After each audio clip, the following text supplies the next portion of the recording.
This is the free motion quilting tutorial for feathered hearts. This design is stitched by first starting in the center of your quilting space and stitching 4 hearts, kind of positioned like a heart, a cross shape. Sorry.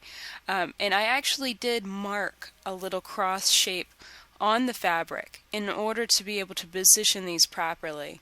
It is kind of challenging to get them in here so that they all are about the same size and about the same shape and fitting in this area nicely, but it is possible, and if you need to mark that little registration line, please feel free to do so.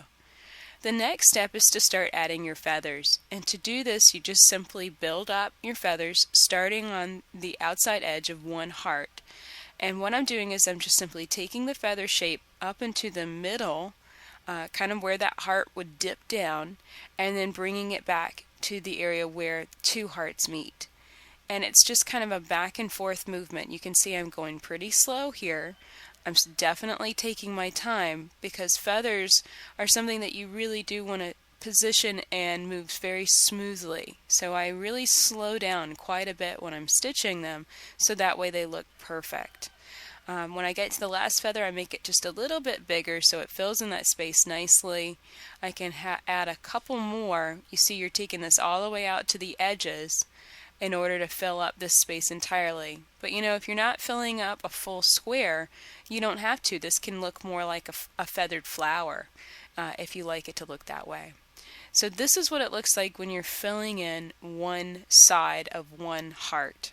What we're going to do is travel stitch around to the opposite side and build up it just the exact same way, and that's how it creates your beautiful texture. And so here I reached kind of the pinnacle, filled up up to that entire corner. Now I'm travel stitching back down.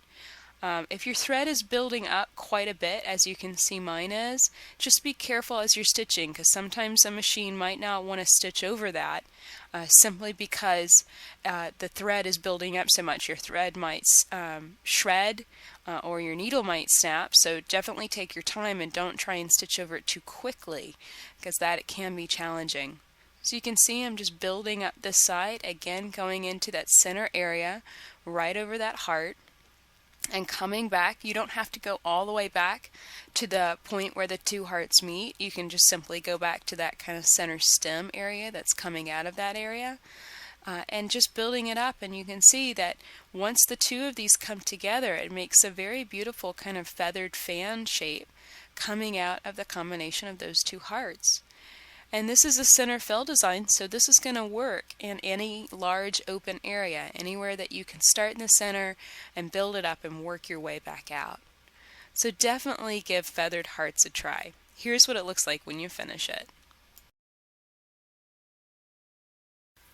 Find all the tools and supplies you need for free motion quilting at daystyledesigns.com.